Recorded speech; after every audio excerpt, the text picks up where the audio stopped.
ఫిలిప్పీ పత్రిక 2వ అధ్యాయం 5 నుండి 8 వరకు చదువుతున్నాం.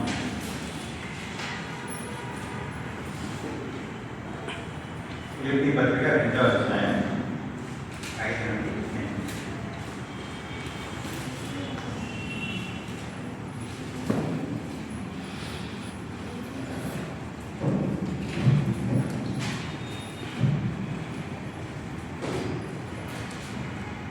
క్రీస్తుయేసునందు కలిగిన ఈ మనసు మీరును కలిగి ఉండి, ఆయన దేవుని స్వరూపం కలిగిన వాడై ఉండి, దేవునితో సమానంగా ఉండట విడిచిపెట్టుకోవడం భాగ్యం ఎంచుకోలేదు. కానీ మనుష్యుల పోలిక కాబట్టి దాసుని స్వరూపంగా ధరించుకొని తను తానే వ్యక్తిగా చేసుకునేది. మరియు ఆయన ఆకారమందు మనుష్యుడిగా కనపడి మరణం పొందినంతగా అనగా శిలువ మరణం పొందినంతగా విధేయత చెప్పిన వాడై తను తాను తగ్గించుకొని ప్రార్థన చేసుకున్నాం. ఈరోజు ఇక్కడ కూడుకొని మిమ్మల్ని తెచ్చుకుని ఆరాధించుకునే వాక్యం దయచేసిన స్తోత్రం. ఈ వాక్యాన్ని అందించడానికి అయోగ్యుడైన నాకు ఈ అవకాశం ఇచ్చినందుకు మీకు వేలాది ఈ వాక్యం మీ పరిశుద్ధాత్మ ద్వారా ప్రతి ఒక్కరికి అర్థమయ్యేలాగా మిమ్మల్ని మీరు బయలుపరచడమని, మీరే ఘనత కీర్తి మహిమ పొందమని చిన్న ప్రార్థన రక్షకుడైన యేసుక్రీస్తుని మనం బయలుపడుతున్నాం. మనం క్రిస్మస్ పండుగ జరుపుకున్నాం 3 రోజుల క్రితం. చాలామంది ప్రపంచంలో క్రిస్మస్ పండుగ జరుపుకుంటూ ఉంటారు. అమెరికాలో చూస్తూ ఉంటాం, క్రిస్మస్ ట్రీస్ పెడతారు, వాటికి డెకరేషన్స్ చేస్తారు, లైట్లు పెడతారు, ఇన్స్టిట్యూట్ లైట్లు పెడతారు, అందరికీ గ్రీటింగ్ కార్డ్స్ ఇచ్చుకుంటూ ఉంటారు, గిఫ్ట్స్ ఇచ్చుకుంటూ ఉంటారు. అది చాలా సాధారణమైనది. క్రిస్టియన్స్ చేస్తూ ఉంటారు, క్రిస్టియన్స్ కాని వారు చేస్తూ ఉంటారు. ఎప్పుడు చర్చికి ఆనవాళ్ళు కూడా చేస్తూ ఉంటారు, హిందువులు చేస్తూ ఉంటారు, ముస్లిమ్స్ చేస్తూ ఉంటారు. చాలా సాధారణమైపోయింది. క్రైస్తవులు క్రిస్మస్ సెలబ్రేట్ చేసుకునే క్రైస్తవులు కూడా ఎందుకు చేస్తున్నాం, దీని ప్రాముఖ్యత ఏంటి అని ఆలోచించారు. మనం పాటలు పాడుకున్నాం, హ్యాపీ క్రిస్మస్ అని, మెరీ క్రిస్మస్ అని. అయితే మనందరికీ దాని వెనక ఉన్న మొదటి క్రిస్మస్ నాడు ఏం జరిగింది, ఎంతటి గొప్ప అద్భుతం జరిగింది అని మనం ఆశ్చర్యం, విస్మయం చెందుతున్నాము. అదే ఈరోజు మనం చూసుకున్నాం. ఇక్కడ అపోస్తలుడైన పౌలు మనకి ఏం చెప్తున్నాడు అనేది మనం ఆలోచిద్దాం. ఈ మొదటి Christmas the most important event in the history of mankind. మనిషి చరిత్రలో జరిగిన అత్యంత ముఖ్యమైన సంఘటన. ఎలాగా ఏంటి అనేది చూద్దాం. క్రీస్తు 2000 సంవత్సరాల క్రితం పుట్టాడని చాలా మంది అనుకుంటా ఉంటారు. అది చాలా తక్కువ. ఆయన పుట్టింది 2000 సంవత్సరాల క్రితం కాదు. ఆయనకి ఆది లేదు, ఆయనకి అంతం లేదు. ఆయన శాశ్వత కాలం నుండి శాశ్వత కాలం వరకు ఉండేవాడు, నిత్యుడు. ఆయన 2000 సంవత్సరాల క్రితం పుట్టాడు అనుకోవడం చాలా తక్కువ. యోహాను చెప్తున్నాడు, ఆది అయిన వాక్యం ఉండేను, వాక్యం దేవుని ఎదురు ఉండేను, వాక్యం దేవుడే. ఆయన దేవుడు, శాశ్వత కాలం నుండి ఆయన దేవుడు. ఆయన ఇప్పుడు పుట్టినవాడు కాదు. ఆయన శక్తిని, ఆయన మహోన్నతాన్ని మనం అర్థం చేసుకోవాలంటే ఆయన సృష్టిని చూడాలి. ఆయన సృష్టించిన యావత్తు మనం చూడాలి ఒకసారి. యోహాను చెప్తున్నాడు, సమస్తమును ఆయన మూలంగా కలిగినది ఏది ఆయన లేకుండా కలగలేదు.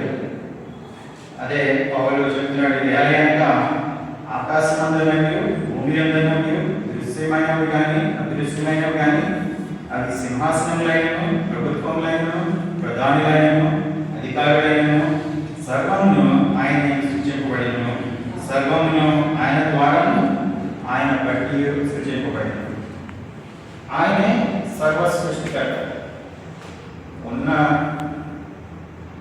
ఈ యూనివర్స్, ఈ విశ్వంలో ఉన్న ఏదైనా ఆయన సృష్టించిందే. మనం నివసించే ఈ భూమి గురించి ఆలోచిద్దాం. ఈ భూమి మీద ప్రస్తుత జనాభా 810 కోట్లు. ఇంతమంది ప్రజల్ని సులభంగా బసేస్తుంది భూమి. బరువు ఎక్కువైతే కూలిపోద్దేమో అని బయలుదేరినాను. 800 కోట్లు జనాభా 8,000 కోట్లైనా ఈ భూమి మోయగలదు. ఈ భూమి చుట్టుకొలత 40,000 కిలోమీటర్లు. విమానంలో ఆకుండా చుట్టూ వెళ్తే సుమారు 2 రోజులు పడుతుంది. 40,000 కిలోమీటర్ల దాని చుట్టుకొలత చాలా పెద్దది కదా భూమి. ఈ భూమి గోళం అని యెషయా గారు చెప్పాడు. చాలా పెద్ద గోళం. ఇలాంటి భూమి లాంటి గ్రహాలు, సూర్యుడి చుట్టూ తిరిగే గ్రహాలు 809 ఉన్నాయి. వాటిలో ఒకటి జూపిటర్. ఈ జూపిటర్ని భూమి పక్కన పెట్టి చూస్తే మనం భూమి చాలా చిన్నగా కనిపిస్తుంది. జూపిటర్ ఇంతుంటే భూమి ఇంతే ఉంటుంది. ఈ భూమి కంటే 1300 రెట్లు పెద్దది జూపిటర్. గురుడని, బృహస్పతి అని అంటారు తెలుగులో. 1300 భూమి పడతాయి ఈ ఒక జూపిటర్. దేవుని సృష్టి ఎంత పెద్దదో. ఈ జూపిటర్ని సూర్యుడి పక్కన పెట్టి చూడండి. ఈ జూపిటర్ చాలా చిన్నగా కనిపిస్తుంది. జూపిటర్ కంటే 1000 రెట్లు పెద్దది సూర్యుడు. భూమిని సూర్యుడిని పక్కన పెట్టి చూస్తే 13 లక్షల రెట్లు భూమి కంటే పెద్దది సూర్యుడు. అర్థమవుతుందా ఎంత పెద్దదో దేవుని సృష్టి? 13 లక్షల రెట్లు పెద్దది సూర్యుడు మన భూమి కంటే. మనం రోజు చూస్తాం సూర్యుడిని, మనకి అంత పెద్దగా తెలియకపోవచ్చు. ఎందుకంటే 15 కోట్ల కిలోమీటర్ల దూరంలో సూర్యుడు మనకి 15 కోట్ల కిలోమీటర్ల దూరంలో. అట్లా ఉన్న దేవుని సృష్టి అంత పెద్దదా?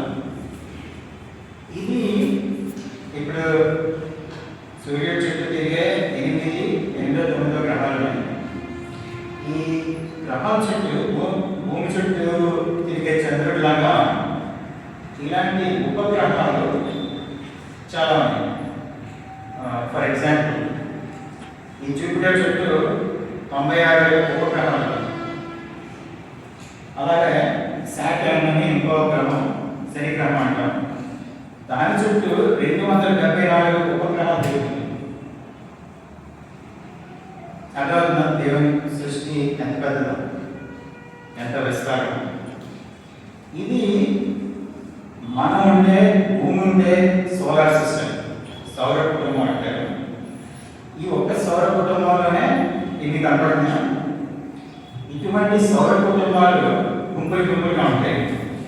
మిల్కీ వే గ్యాలక్సీ అనే గ్యాలక్సీలో మన సౌర కుటుంబం ఉంది. ఇటువంటి సౌర కుటుంబాలు ఈ మిల్కీ వే గ్యాలక్సీలో 40,000 కోట్లు ఉన్నాయి. ఆలోచించండి ఒకసారి. 40,000 కోట్ల నక్షత్రాలు, సూర్యుడు లాంటి నక్షత్రాలు ఈ ఒక్క మిల్కీ వే గ్యాలక్సీలో ఉంది. అర్థం ఎంత పెద్దదో దేవుని సృష్టి.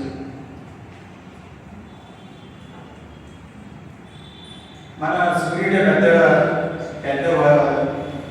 వస్తువేమో, ఖగోళ వస్తువేమో అనుకుంటారేమో. స్టీవెన్సన్ 2-18 అనే ఒక నక్షత్రం మన మిల్కీ వే గ్యాలక్సీలోనే. అది సూర్యుడి కంటే 1000 కోట్ల రెట్లు పెద్దది. సూర్యుడి కంటే 1000 కోట్ల రెట్లు పెద్దది స్టీవెన్సన్ అనే ఒక నక్షత్రం. అర్థమా ఎంత పెద్దదో దేవుని సృష్టి. ఇటువంటి గ్యాలక్సీలు ఎన్ని ఉన్నాయి అనుకుంటున్నారు దేవుని సృష్టిలో? 2 లక్షల కోట్లు గ్యాలక్సీలు ఉన్నాయి ఈ దేవుని సృష్టిలో. ఇది మానవునికి ఇప్పుడు వరకు తెలిసిన వరకే. ఇంకా రోజు రోజుకి కొత్త తెలుసుకుంటూ ఉంటాడు మానవుడు. ఇప్పటి వరకు తెలిసింది అన్ని కోట్ల కోట్ల కోట్ల నక్షత్రాలు, వాటి చుట్టూ తిరిగే గ్రహాలు, ఆ గ్రహాల చుట్టూ తిరిగే ఉపగ్రహాలు ఎన్ని కోట్ల కోట్లు ఉన్నాయి. అదే ఉన్న దేవుని సృష్టి ఎంత పెద్దదో. మన బైబిల్లో చూసుకుంటే అబ్రహాంతో దేవుడు చెప్తున్నాడు, ఇసుక రేణువులు, ఇది సముద్ర తీరాన్ని ఉండే ఇసుక రేణువులతో పోలుస్తున్నాడు నక్షత్రాలు. అబ్రహాంకి అర్థమైంది ఎన్ని నక్షత్రాలు ఉంటాయి. సముద్ర తీరాన్ని ఎన్ని ఇసుక రేణువులు ఉంటాయి? కోట్ల కోట్లు ఉంటాయి కదా. అలాగే నక్షత్రాలు చూడాలి. అది రాసిన మోషే గారు ఎన్ని నక్షత్రాలు ఉంటాయో, ఎంత విస్తారమైందో దేవుని సృష్టి. చూడండి, ఇప్పుడు దేవుని సృష్టి ఎంత పెద్దది అంటే మనం ఊహించలేము, మనం లెక్కగట్టలేము. అంతటి సృష్టిలో ఈ భూమి ఎలా కనిపిస్తుంది? మన చీకటి గదిలో వెలుగు రేఖ వస్తే దాంట్లో చిన్న చిన్న ధూళి కణాలు ఎగురుతా కనిపిస్తూ ఉంటాయి. అవి మనం పట్టుకోలేము, చాలా చిన్నగా ఉంటాయి. భూమి దేవుని దృష్టిలో అటువంటి ధూళి కణం కంటే చిన్నదేగా. ఈ సృష్టిలో ఇన్ని కోట్ల కోట్ల ఖగోళ వస్తువులు ఉన్న ఈ సృష్టిలో భూమి చాలా చిన్నది. అవునా? సర్వ సృష్టికర్త అయిన యేసుక్రీస్తు ఎంత శక్తిమంతుడు, ఎంత గొప్పవాడు. ఆలోచించండి, ఎంత గొప్పవాడు. సో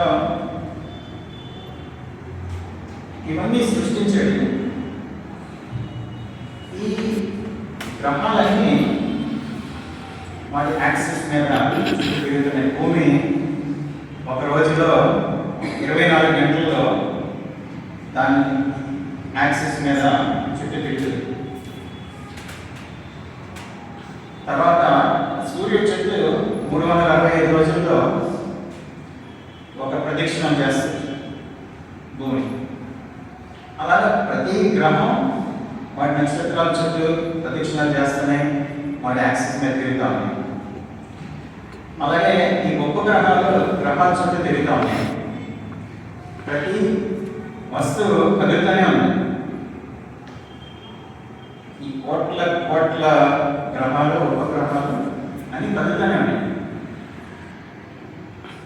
యోగు చెప్తున్నాడు, యోగు గ్రంథం 26:7లో శూన్యం పైన భూమిని వేలాడేసాడు. దేవుడు శూన్యం మీద భూమిని వేలాడేస్తాడు. He hangs the earth on nothing. శూన్యం మీద వేలాడేస్తున్నాడు భూమిని. అలాగే అన్ని గ్రహాలు, అన్ని నక్షత్రాలు, అన్ని ఉపగ్రహాలు కూడా శూన్యం మీద వేలాడేస్తున్నాయి. ఎలా సాధ్యం?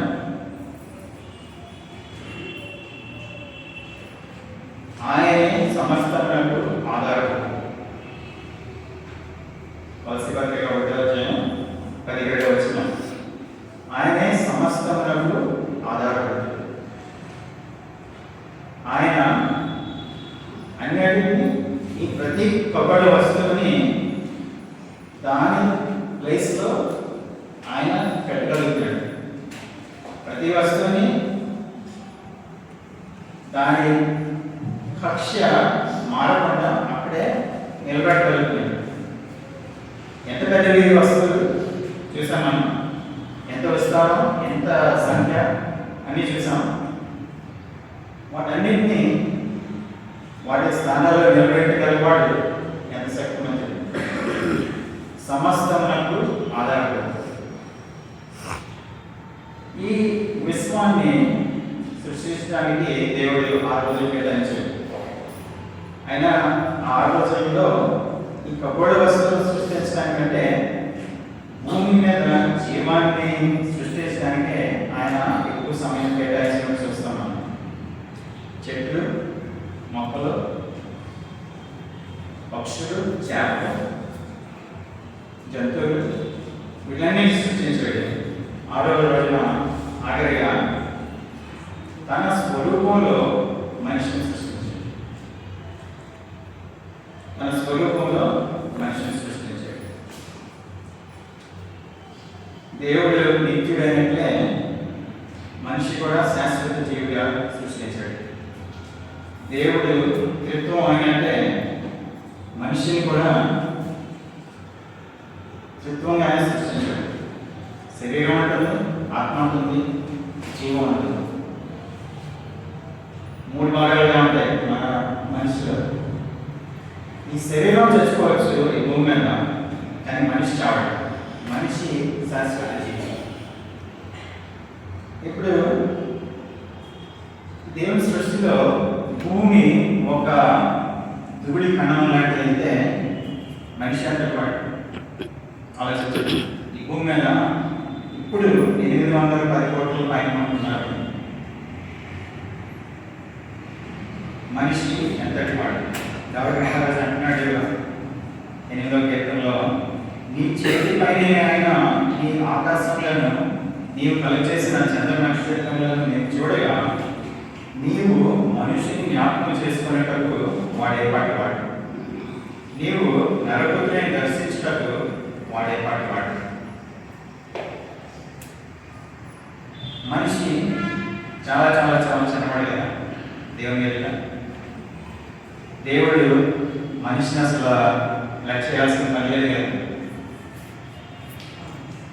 అయితే దేవుడు మనిషికి చాలా విలువిస్తున్నాడు. మనిషిని ఆయన రూపంలో సృష్టించాడు. మనిషి ఎంత విలువిస్తున్నాడంటే లూకాసు వార్త 12:7 యేసు ప్రభువు చెప్తున్నారు, మీ తల వెంట్రుకలన్నీ లెక్కింపబడి. మన తల మీద ఎన్ని వెంట్రుకలు ఉన్నాయో ఆయన తెలుసు. అది గంటగంటకి మాట్లాడవచ్చు మన తల మీద ఎన్ని వెంట్రుకలు ఉన్నాయో. ప్రతి నిమిషంలోనూ మన తల మీద ఎన్ని వెంట్రుకలు ఉన్నాయో దేవునికి తెలుసు. నా దినములన్నీ నీ గ్రంథంలో లిఖితం లాగాను. మన కీర్తనల గ్రంథం 139 చదువుకోండి. తర్వాత మన ప్రతి తలంపు ఆయన తెలుసు. మన నోటి నుంచి వచ్చే ప్రతి మాట ఆయన తెలుసు. మన నోటి నుంచి రాకముందే ఆయన తెలుసు. మనం చేసే ప్రతి పని ఆయన తెలుసు. ఆయన ఎంత గొప్పవాడు అయినా కూడా మనుషుల పట్ల ఆయనకున్న శ్రద్ధ లాంటిది. మన గురించి ప్రతి చిన్న విషయం ఆయన తెలుసు. ఇప్పుడు ఒక ఆయన సృష్టిలోనే ఒక జీవి గురించి ఆలోచిద్దాం. చీమ. మీ ఇంట్లోకి చీమలు వచ్చినాయి అన్నమాట. మీ బెల్లం డబ్బాలో వెళ్ళి చీమలు ఏం చేస్తారు? ఏం చేస్తారు?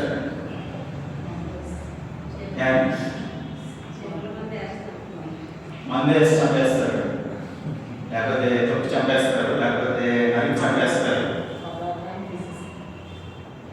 ఎలా కాక వీటిని తీసేయడమే మన ఉద్దేశం. కానీ నేను అడిగాను, ఇంతకుముందు కూడా చాలా మంది అడిగాను. అయితే ఎవరు నేను చీమతో మాట్లాడతాను, వాడికి మార్గం చూపిస్తాను, నువ్వు చేసే తప్పు, నువ్వు ఇంట్లోకి రాకూడదు, నువ్వు బెల్లం డబ్బాలోకి వెళ్ళకూడదు, నువ్వు గడ్డిలోనే ఆడుకోవాలి అని చెప్తానని ఒకటి కూడా అనలేదు. మనం చెప్పినా చీమకు అర్థమవుతుంది. చీమకు అర్థమయ్యేలా చెప్పాలంటే ఇంకా ఇంకా ఎక్కువ ప్రేమతో ఆలోచించాలి. చీమకి ఇంగ్లీష్ అర్థమవుతుంది, తెలుగు అర్థమవుతుంది, హిందీలో మాట్లాడడం అర్థమవుతుంది. చీమ భాషలో మాట్లాడాలంటే మనం కూడా ఒక చీమ అవ్వాలి. చీమలా పుట్టి వాడికి దారి చూపిస్తాను అనే ఆలోచన మనలో ఎవరికైనా వచ్చిందా? నేను చీమగా పుట్టి చీమలకి మార్గం చూపిస్తాను అనే ఆలోచన మనకి రాలేదు కదా. అయితే ఆ మొదటి క్రిస్మస్ రోజు దేవుడు చేసింది అచ్చంగా అదే. నేను సృష్టించిన సృష్టిలో ఒక చిన్న జీవి అయిన మనిషి లాగా నేను కూడా పుట్టాను అని ఆయన అంటున్నాడు. ఆలోచించండి, సర్వ సృష్టికర్త, సర్వాన్ని సృష్టించిన వాడు నేను సృష్టించిన దాంట్లో ఒక భాగం అయ్యి అందులో ఒక జీవిలా బతుకుతాను అని అనుకోవడం ఎంత గొప్ప ప్రేమ. ఒక కారు తయారు చేసే వాళ్ళను ఈ కారులో ఒక చక్రం అయిపోతుంది అని అనుకుంటాడు అయిపోయాను. అంటే ఈ బిల్డింగ్ కట్టిన ఈ బిల్డింగ్లో ఒక ఇటుక ముక్కను అయిపోతాను అని అనుకుంటాడు. జరగదు. కానీ ఆయన చేసింది అచ్చం కాదే. నేను సృష్టించిన సృష్టిలో ఒక భాగం అవుతాను అనుకోవడం ఎంత గొప్ప ప్రేమ అర్థమవుతుందా మనకి? ఆయన చేసిన త్యాగం ఎంత గొప్పది అర్థమవుతుంటే మనలో నుండి కృతజ్ఞతాకారులు ఉప్పొంగి పొలగాలి మనలోంచి బయటకు వస్తూ ఉండదు. ఆ వాక్యం శరీరం అయ్యాయి ఉపవాసத்தை సంపూర్ణుడిగా మన మధ్య నివసించాను అని చెప్తున్నాడు. 7వ వచనం మళ్ళీ ఒకసారి చదువుతున్నాం. మనుషుల పోలికగా పుట్టి దాసుని స్వరూపం ధరించుకొని తను తానే యుక్తునిగా చేసుకుని మరియు ఆయన ఆకారంలో మనుషులుగా కనబడి మరణం పొందినంతగా అనగా శిలువ మరణం పొందినంతగా విధేయత చూపిన వాడి తను తాను తగ్గించుకొని ఆయన మనుషుల పోలిక పుట్టాడు. మనుషుల పోలిక పుట్టడం ఎందుకు? మనుషుల పోలిక పుట్టడం అంటే ఏంటి ఆలోచిద్దాం కొన్ని విషయాలు దీని గురించి. ఆయన మనుషుల పోలిక పుట్టి మానవ శరీరాన్ని ధరించుకున్నాడు.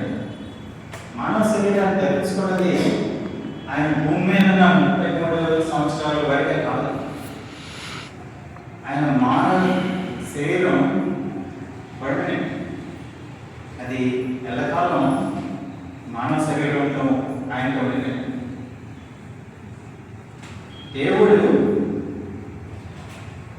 దేవుని స్వరూపం కలిగి ఉన్న వాడై ఉండి దేవునితో సమానంగా ఉండడం పెట్టకూడని భాగ్యమని ఎంచుకోలేదు.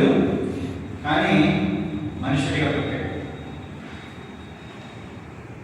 ఆ మనిషిగా పుట్టినప్పటి నుండి మనిషి శరీరం ఆయనతో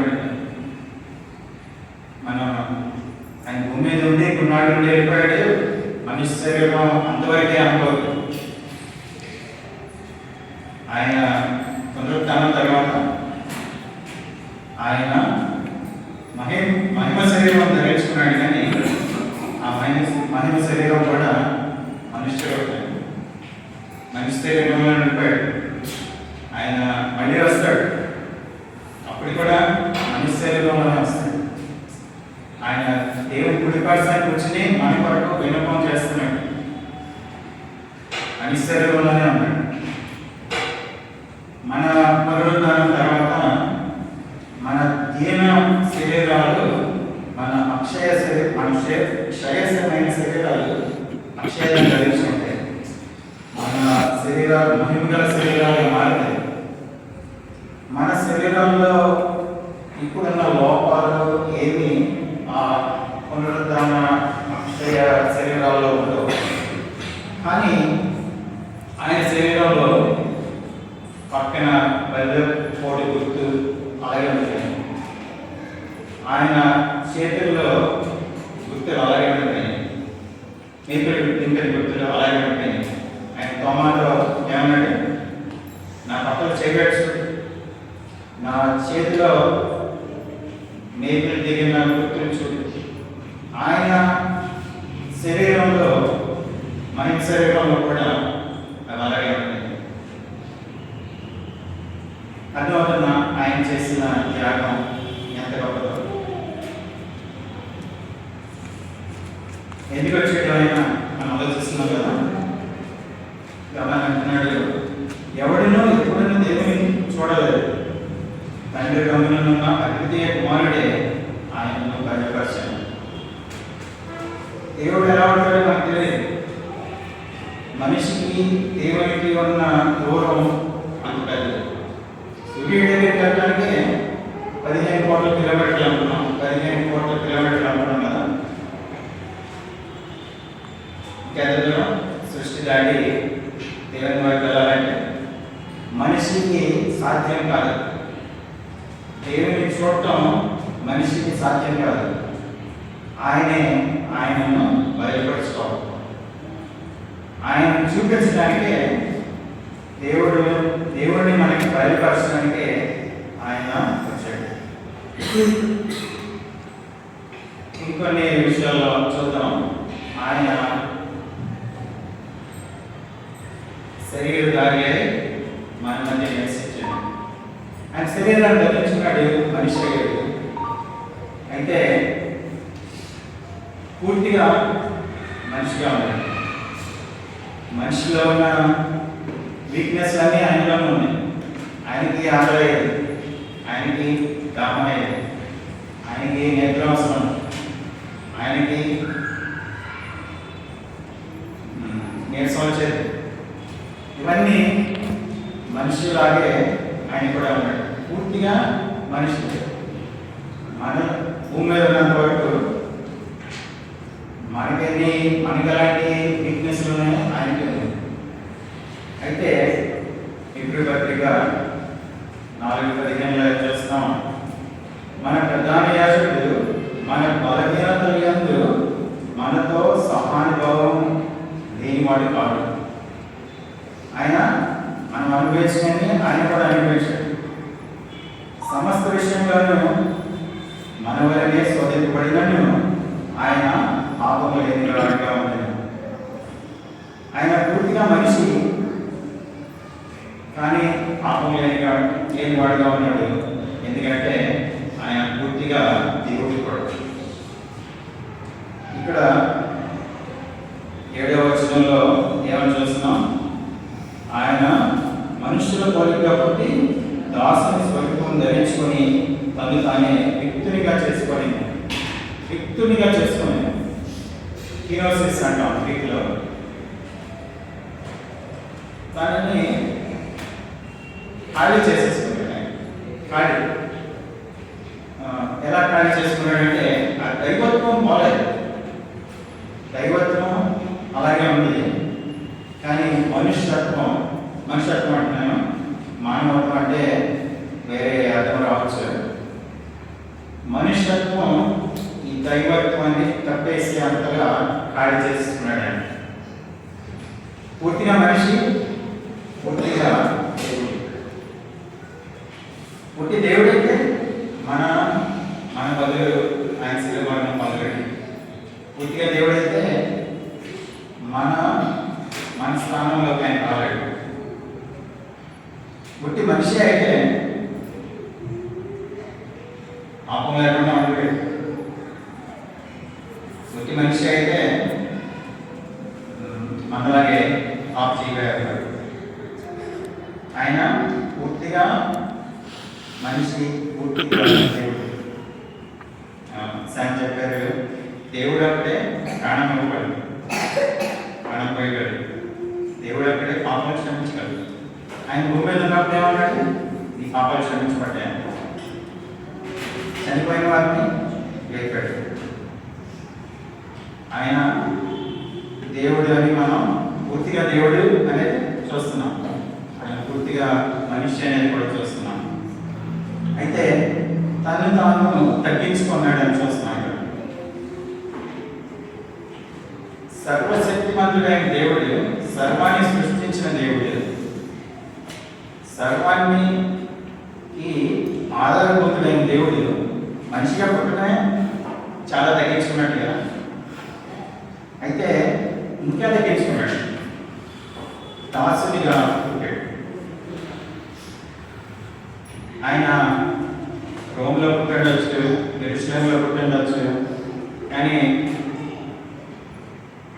యూదాలో చాలా చిన్న గ్రామమైన బెత్లెహేంలో పుట్టాడు.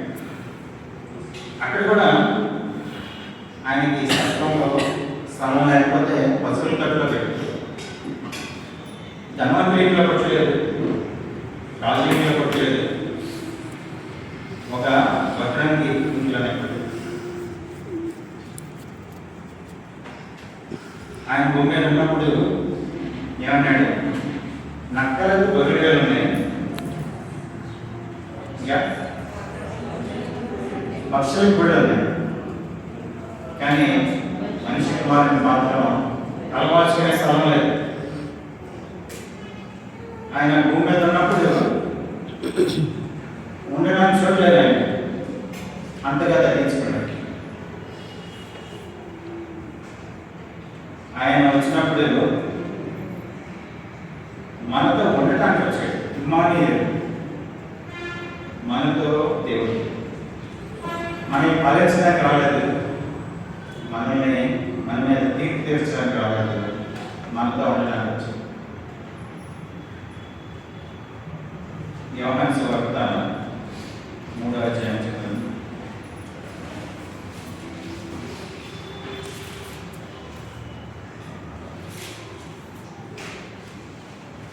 యోహాను సువార్త 3వ అధ్యాయం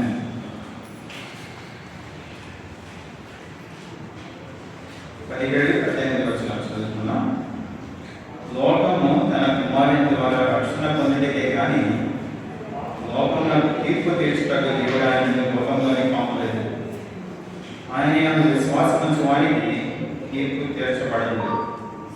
విశ్వసింపని వాడు దేవుని అద్వితీయ కుమారుని నామమును విశ్వసించలేదు కనుక వానికి ఇంతకు మునుపే తీర్పు తీర్చబడింది. విశ్వాసం ఉంచని వానికి తీర్పు తీర్చబడిపోయింది ఆల్రెడీ. విశ్వాసించని, ఆయన్ని విశ్వసించని వాడు ఆల్రెడీ నరకానికి అర్హుడు. ఎందుకు? ఆయన విశ్వసించలేదు. విశ్వసించిన వాడు ఆయన తీర్పు తీర్చడు. తీర్పు లేదు, విశ్వసించిన వాడికి తీర్పు లేదు. ఆయన తీర్పు తీర్చడానికి రాలేదు. అయితే ఆయన మళ్ళీ వస్తాడు. మళ్ళీ వచ్చినప్పుడు పాలించడానికి వస్తాడు, తీర్పు తీర్చడానికి వస్తాడు. కానీ ముందుసారి వచ్చినప్పుడు పాలించడానికి రాలేదు, తీర్పు తీర్చడానికి రాలేదు, రక్షించడానికే వచ్చాడు. రక్షణ ఎలాగో ఒకసారి చూద్దాం. 2వ కొరింథీ పత్రిక 5:21.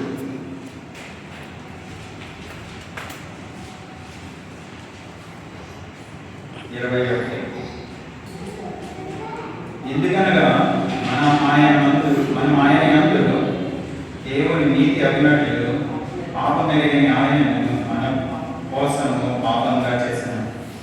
మన కోసం ఆయన పాపమయ్యాడు, మన పాపములన్నీ ఆయన మీద వేసుకున్నాడు. ఆయన శిలువ మరణంతో మన పాపాలు క్షమించబడ్డాయి.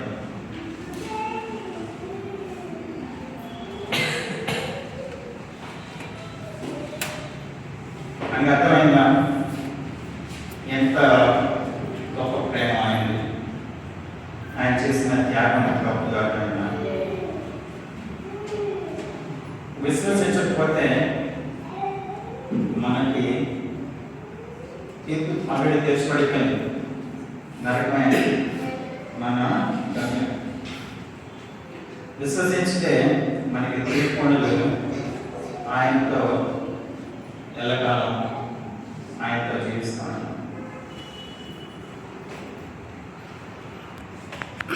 మీలో ఎవరైనా విశ్వసించిన వారు ఉన్నారు? విశ్వసించకపోతే ఈరోజే ఆయన విశ్వసించడానికి నిర్ణయం తీసుకుంది. ఎందుకంటే ఆయన చేసిన త్యాగం గొప్పది. ఆయన ఏమన్నాడు? నేనే మార్గం, నేనే జీవం, నేనే సత్యము, నా ద్వారా తప్ప ఎవరు దేవుని ఎదురు ప్రవేశించారు. నేనే మార్గం అన్నాడు. వేరే మార్గం అంటే ఆయన ఈ త్యాగం చేయాల్సిన పని లేదు. వేరే మార్గం అంటే ఆయన భూమి మీద కావాల్సిన పని లేదు. వేరే మార్గం అంటే ఆయన శిలువ మరణం పొందవలసిన పని లేదు. వేరే మార్గం లేదు, నేనే మార్గం అని చెప్తాను. దేవుని స్తోత్రం. నేను చాలా వాక్యాలు చదివాను ఈరోజు, అన్ని రిఫరెన్స్ చెప్పలేదు మీకు. ఎవరికైనా ప్రశ్న అంటే తర్వాత అడగండి. మాట్లాడతాను. దేవుని స్తోత్రం. అందరూ వచ్చినందుకు సంతోషం. మరి పాయింట్ వరకు చెప్పాడు. భూగోళంలో కొన్ని సమస్యలు భూమిరాజు ఆకాశం వాటి అన్నిటి గురించి చెప్పాడు. భూమి ఎంత పెద్దదో, సూర్యచంద్రాలు ఎంత పెద్దవో, మరి ఆ విధంగానే వాటి చుట్టూ ఉండే నక్షత్రాలు, ఇతర గ్రహాలు అవన్నీ ఎంత పెద్దవో, అవన్నీ ఆ గణాంకాలన్నీ చెప్పాడు. ఆ గణాంకాలన్నీ ఎందుకు చెప్పాడు అంటే అవన్నీ చాలా పెద్ద పెద్దవి. వాటి మధ్యలో ఉన్నటువంటి దూరం కూడా మరి చాలా లెక్కలే ఉంటుంది, మనం లెక్కించలే. అవన్నీ కూడా సృష్టించినటువంటి ఆ ప్రభుత్వం చేత గొప్పవాడు, మీరు అర్థం చేసుకోవాలి, మనం అర్థం చేసుకోవాలి అని చెప్పాడు. అందుకని అవన్నీ కూడా మనం దృష్టిలో పెట్టుకోవాలి. అటువంటి ప్రభు, మహాప్రభు ఆయన మరి భూమి పునాదులు వేయబడింది, ఆయన వేసాడు పునాదులు. అప్పటి నుంచే ఉన్నాడు. పురాతన కాలం నుండి శాశ్వత కాలం వరకు రక్షణ కోసం ఉన్నాడు ఆ ప్రభు అని చెప్తున్నాడు ఎక్కడ ప్రవక్త. మరి ఆ ప్రభు తాను తగ్గించుకున్నాడు. దేవుని కుటుంబాశ్వ తండ్రి యొక్క కుటుంబాశ్వాన్ని కూర్చుని ఉండడం అది మహద్భాగ్యం. అదేమో ఎంత మాత్రం కూడా నాకు వృద్ధి అవసరం లేదు అని తాను రిక్తునిగా చేసుకున్నాడు. రిక్తునిగా చేసుకోవడం అంటే ఇంకేమీ లేదు, ఇంకేమీ లేదు. నాలో జ్ఞానం లేదు, నాలో శక్తి లేదు, నాలో నా మీద పట్టులు లేవు, ఏమీ లేవు. వీళ్ళంతా రిక్తునిగా చేసుకున్నాడు. తాను రిక్తునిగా చేసుకుని భూమి మీద వచ్చాడు. మానవ స్వరూపం ధరించుకున్నాడు. ఆ దైవత్వాన్ని అంతటినీ విడిచిపెట్టి, ఆ దేవుని సహవాసాన్ని విడిచిపెట్టి, భూమి మీద తండ్రి యొక్క సహవాసాన్ని విడిచిపెట్టి భూమికి మనుష్య పోలికి వచ్చాడు, దాసుని పోలికి వచ్చాడు. ఒక సేవకుడుగా ఉన్నాడు. ఇక్కడ ఎందుకు అంతగా తగ్గించుకున్నాడు అంటే మన పాపాల కోసం, మనమేమో రక్షణ నీతిమంతులుగా తీర్చిపడటం కోసం ఆయన మీద ఆ పాప భారం అంతటినీ తెలుసుకోవడానికి వచ్చాడు, తీసుకోవడానికి వచ్చాడు. ఆ పాపాన్ని ఆయన తీసుకున్నాడు, మనకి మరి రక్షణను అందించాడు. ఈ భూమి ఆకాశాల కంటే ఆయన ఎంతో గాంభీర్యమైనటువంటి, ఎంతో హనుమాన్ మహారాజులు ఆలయం కట్టించాడు. ఆలయం కట్టించి ప్రార్థన చేస్తాడు. ఆకాశ మహాకాశాలు పట్టకాలు అటువంటిప్పుడు నేను కట్టించినటువంటి ఆలయం ఏర్పడింది. అందుచేత ఇప్పుడు మనం వినదాన్ని బట్టి మనం అందరం కూడా ప్రభు సమర్పణ చేసుకోవాలి. అందరూ మరి ఆలోచించుకోండి, ఆత్మవిమర్శ చేసుకోండి. నిజంగా మనం రక్షణ పొందామా, ఆ ప్రభు కృపను మనం పొందామా లేదా, లేకపోతే ఈ విషయాన్ని ప్రభు రావచ్చు, లేకపోతే రేపు రావచ్చు. రేపు మనకి జ్ఞానం ఉండదు. నేను గత వారంలో చెప్పాను, నిన్న అయిపోయింది, ఇంకా రాత్రి రాదు. రేపు ఏం జరుగుతుందో మనకు తెలియదు. ఈ దినమే మన ముందు ఉంది. ఈ దినాన్ని మనం ఒక నిర్ణయం చేసుకోవాలి. రెండు చరణాలు పాడుకుంటాం. ఈ పాడుకునేటప్పుడు ధైర్యంగా ముందుకు వచ్చి చెప్పండి. మీ హృదయంలో భారం ఉంటే, మీరు రక్షణ పొందాలనేటువంటి ఆశ ఉంటే, మీరు ఆ ప్రభు పాత్రలు కావాలనేటువంటి కోరిక ఉంటే మీరు ముందుకు రండి. మేము ఎవరిని బలవంతం చేయం, కానీ మీరు ఆత్మ కలిగినప్పుడు ఆ పరిశుద్ధాత్మ తెస్తాడు, మీకు తెలియజేస్తాడు. ఈ రక్షణ యొక్క అర్థం ఏమిటో, దాని అవసరం ఏమిటో మీకు తెలియజేస్తాడు. తెలిసినప్పుడు మీరు నిర్లక్ష్యం చేసుకోకండి. ఎందుకంటే రేపు వెళ్ళమంటున్నాను. మహామహుడు చివరికి వచ్చేసరికి చదివి ప్రయోగాలు చేసి మరి ప్రసంగాలు చేసి మరి చివరికి మధ్య లేకుండా అయిపోయినవాడు అనేక మంది. చివరిలో ఏం చేస్తున్నారో తెలియదు, ఏం ఆలోచించుకోవటానికి కూడదు, ఎటువంటి ఆలోచన రాదు. మరి రేపటి స్థితి మనకు తెలియదు కనుక ఈ క్షణమే మనం నిర్ణయం తీసుకోవాలి. తర్వాత ప్రభువు రాకడ ఎప్పుడైనా సంభవించవచ్చు, ఈ క్షణంలోనే జరగవచ్చు, మరి లేకపోతే మరి ఇంకో గంటలో జరగవచ్చు. మరి అది తెలియదు మనం. అందుచేత సమయం ఉండగా మనమేమో దేవుడి కోసం మరి మనం సమర్పణ చేసుకోవాలి, దేవుడు ఆశీర్వదించాలని కోరుకోవాలి. ఇప్పుడు పాడుకుంటాం. వచ్చే సమయం లేచి నిలబడితే 2 చరణాలు పాడటం. పాడుకునే సమయంలో ఆలోచించుకోండి, ఆత్మీయం చేసుకోండి, ముందుకు రండి. దేవుడు మిమ్మల్ని ఆశీర్వదిస్తాడు. మేము మీకోసం ప్రార్థన చేస్తాం.